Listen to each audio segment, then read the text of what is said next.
Henry बॉटन अपनी poem character of A happy life में लिखते हैं कि प्रसन्न व्यक्ति कौन है या प्रसन्न जीवन का रहस्य क्या है। वे उस प्रसन्नता की बात नहीं करते जिसे हम जानते हैं, वे उस प्रसन्नता की बात करते हैं जिसे हम नहीं जानते। हम तो उसी क्षणिक प्रसन्नता को जानते हैं जो कारण से आती है।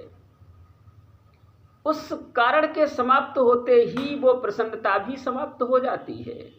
ऐसी क्षणिक प्रसन्नता के बारे में जयशंकर प्रसाद लिखते हैं, किसी को सोने का सुखसाज मिल गया यदि ऋण भी कुछ आज, चुका लेता दुख कल ही ब्याज, काल को नहीं किसी की लाज।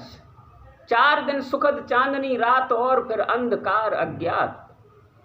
जयशंकर प्रसाद कहते हैं कि ऐसी क्षणिक प्रसन्नता जो सकारण होती है वो 4 दिन रुक सकती है, उसके बाद फिर वही अंधकार, फिर वही दुख।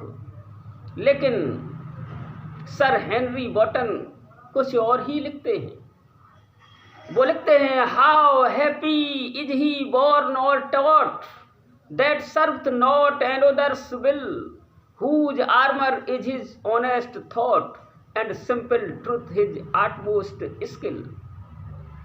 वो कहते हैं कि वह व्यक्ति कितना प्रसन्न है जिसका जन्म और उसकी शिक्षाएं किसी दूसरों की इच्छाओं का दास बनने के लिए नहीं है।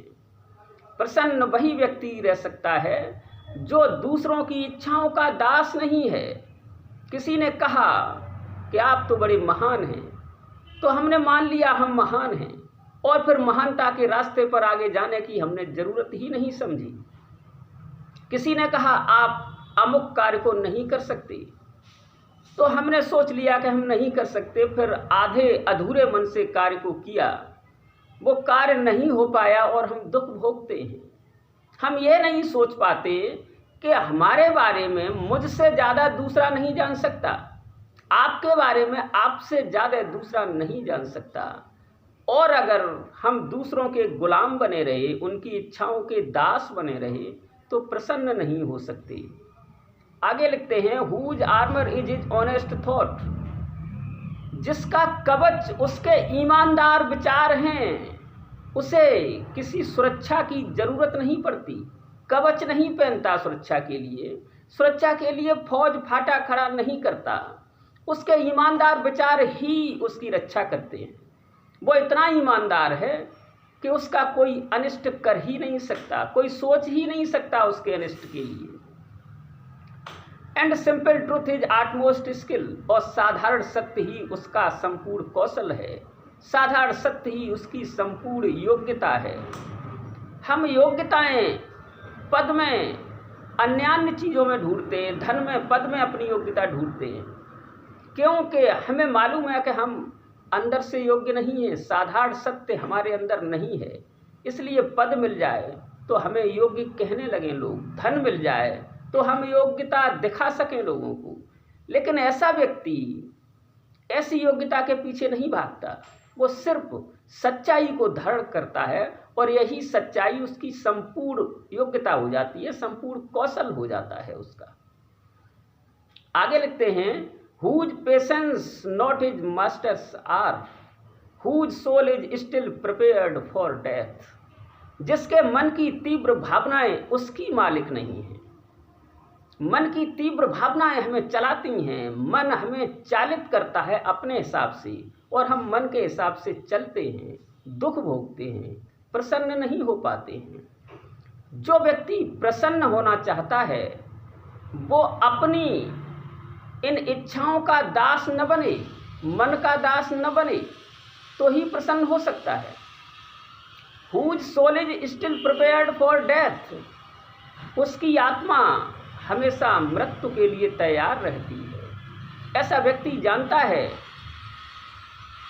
कि मृत्यु एक घटना नहीं है, एक दुखद घटना नहीं है। जन्म और मृत्यु जीवन के 2 छोर हैं। मृत्यु भी दूसरे जन्म की शुरुआत है, इसलिए वो मृत्यु का भी उसे भय नहीं होता, तो ही वो प्रसन्न हो सकता है। Untied unto world with care of princely love and vulgar breath, वो सांसारिक चिंताओं से बंधा हुआ नहीं रहता। न तो उसे राजाओं की कृपा चाहिए और न साधारण लोगों की आलोचना ही उसे परेशान करती है। वो जानता है संसार तो ये एक बाजार है, यहाँ बहुत कुछ है, बहुत कुछ ही नहीं, यहाँ सब कुछ है। और प्रत्येक वस्तु के लिए अगर ठिठकेगा तो उसकी इच्छाएं पूर्ण नहीं हो पाएंगी और दुख भोगेगा। जैसे कि एक बच्चा मेले में जाए और हर एक चीज़ के लिए ठिठकने लगे, मांग करने लगे, तो हर एक चीज़ उसे नहीं मिल सकती। वो जानता है कि यहाँ संसार में सब कुछ है और इसे पाने की इच्छा नहीं करता, क्योंकि वो जानता है इसे पाया ही नहीं जा सकता। वो निंदा और स्तुति में भी समान रह जाता है। कोई उसकी निंदा करता है तब भी उसकी चिंता नहीं करता, और कोई उसकी स्तुति करता है तो भी वो उस स्तुति से प्रसन्न नहीं होता। ऐसा ही व्यक्ति सर हेनरी वॉटन कहते हैं प्रसन्न हो सकता है। आगे लिखते हैं, who has his life from rumours freed, whose conscience is his strong retreat. जिसका जीवन चर्चाओं से मुक्त है, उसके बारे में क्या चर्चाएं हो रही हैं, लोग क्या सोच रहे हैं, क्या कह रहे हैं, वो इससे मुक्त हो जाता है, इस पर बिल्कुल भी ध्यान नहीं देता। और उसका अंतःकरण ही उसका मजबूत शरण स्थल है। अंतःकरण मन, बुद्धि, चित्त, अहंकार, इनको मिलाकर के अंतःकरण बनता है। इन चारों को मिलाकर के कहते हैं अंतःकरण चतुष्टय। उसका अंतःकरण ही उसकी शरण है। वो शरण के लिए कहीं और नहीं भागता, वो शरण लेगा जाकर तो अपने अंतःकरण में लेगा। इसका मतलब है कि वो अपने मन, बुद्धि, चित्त और अहंकार को शांत कर लेता है, तो अंतःकरण ही उसका एक शरण स्थली बन जाता है। आगे लिखते हैं, whose state can neither flatterers feed nor ruin make oppressors great. जिसकी स्थिति चापलूसों से प्रभावित नहीं होती, जो व्यक्ति चापलूसों की चापलूसी से प्रभावित नहीं होता, वही प्रसन्न होता है। और जिसका कि विनाश आतताइयों को महान नहीं बनाता। ऐसे व्यक्ति का अगर कोई विनाश कर दे, उसे मार डाले, तो मार डालने वाले कभी महान नहीं होते। जैसे कि सुकरात को जहर देने वाले महान नहीं हुए। आप उनका नाम भी नहीं जानते, सुकरात को किसने जहर दिया। तो ऐसे व्यक्ति को मार डालने वाला व्यक्ति कभी महान नहीं बन पाता। आगे लिखते हैं, हु एनवीज नन हुम चांस डज राइज। वो किसी ऐसे व्यक्ति से ईर्ष्या नहीं करता जो कारण बस, जो मौका पाकर के या अचानक ही ऊपर उठ गया हो। ऐसे व्यक्ति से वो प्रसन्न व्यक्ति कभी ईर्ष्या नहीं करता।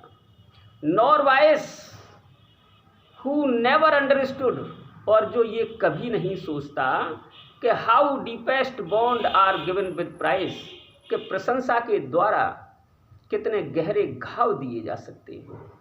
वो इस बात को जानता है कि प्रशंसा के द्वारा बहुत गहरे घाव दिए जा सकते हैं, इसलिए अपनी प्रशंसा सुनकर के वो प्रसन्न नहीं होता। Nor rules of state but rules of good.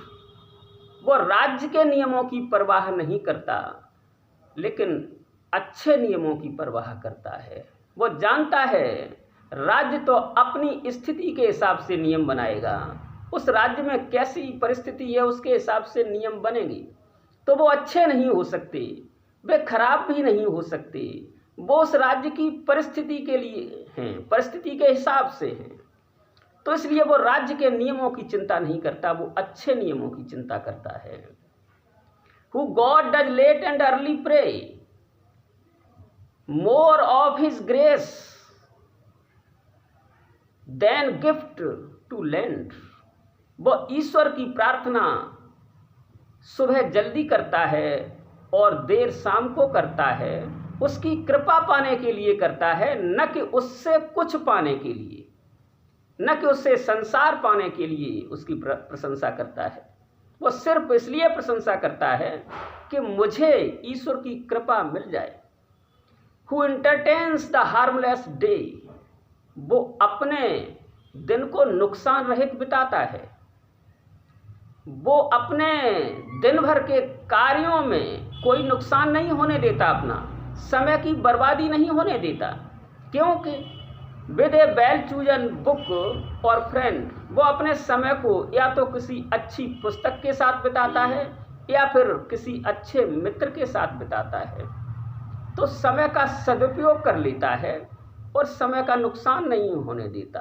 हम तो समय को बड़ा बर्बाद करते हैं, बैठ करके किसी की बुराई करेंगे, समय बर्बाद कर रहे हैं।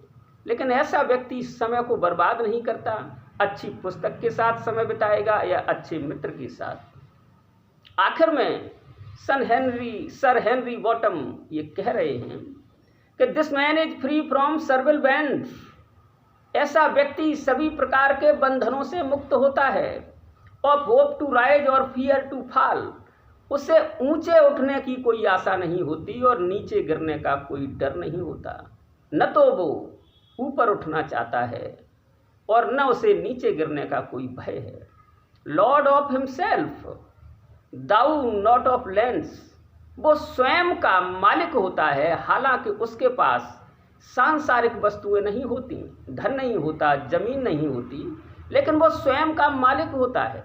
इसीलिए हमने अपने देश में संतों और महात्माओं को स्वामी कहा है, हालांकि उनके पास सांसारिक वस्तुएं नहीं होती, लेकिन वो स्वयं के मालिक होते हैं। इसलिए हमने महात्माओं को स्वामी कहा है। वही बात सर हेनरी बॉटम कहते हैं, लॉर्ड ऑफ हिमसेल्फ अपना मालिक होता है, हालांकि सांसारिक वस्तुओं का नहीं। And having nothing he has all, और कुछ भी न रखते हुए वह ही सब कुछ रखता है। उसके पास कुछ नहीं है, जो जैसा कि हम जानते हैं कुछ होना, वैसा उसके पास कुछ नहीं है, सांसारिक वस्तुएं नहीं हैं, लेकिन उसी के पास सब कुछ है। तो सर हेनरी बॉटम कहते हैं कि ऐसा व्यक्ति ही प्रसन्न हो सकता है।